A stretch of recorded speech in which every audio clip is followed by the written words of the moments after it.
ننګرهار امنیه قوماندانۍ اړوند لومړی امنیتي حوزې مجاهدینو د یوې کشفي اطلاع په اساس په زرګونه نشهیي ګولۍ نیولي.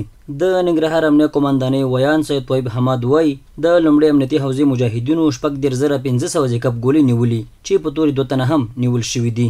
د ننګرهار امنیه قوماندانۍ اړوند د اولې امنیتي حوزې بیدار امنیتي ځواکونو د خپلو هڅو په دوام تېره ورځ 2 کسان چې په یو موټر کې 14,500 جیکب ګولۍ ځای په ځای کړې وې او د کابل نه جلال آباد ښار ته انتقال کړې وې. کله چې دلته دوی د ګولۍ غواړي په پلور باندې ورسوي، د اولې امنیتي حوزې د پولیسو لخوا دوی نیول کېږي. نیول شوو کسانو په خپلو جرمونو اعتراف کړی چې اوس مهال تر پوښتنه او ګروېږنو لاندې دي چې وروسته به رسما عدلي او قضایي ارګانونو ته وسپارل شي. د ننګرهار امنیه قوماندانۍ اړوند د لومړي امنیتي حوزې امیر مولوي لطف الرحمن طوفان بیا د نشهیي توکو قاچاق کوونکو پلورونکو په وړاندې د جدي اقداماتو خبر ورکوي. موږ په خلکو باندې غږ کوو کوم چې د مخدرو کاروبار کوي.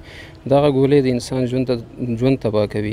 هغه خلک چې بازار کې کوم خیرات ټولوي، که زنانې که ماشومان، تاسو هغه وګورئ هغه کوم خلک دي. هغه خلک دي چې کوم نشیان دغه کاروبار د نه کوي. موږ به انشاءالله نورې ګولۍ هم نیسو، موږ نور فعالیت هم کوو.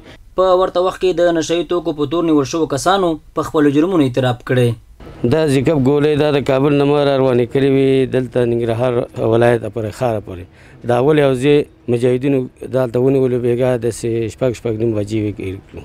د ننګرهار امنیه قوماندانۍ مسؤلین بیا ډاډ ورکوي چې هېچ چاته به د شته امن د اخلال او نشهیي توکو د قاچاق او پلور اجازه ورنه کړي او سرغړونکي به د قانون منګولو ته وسپاري.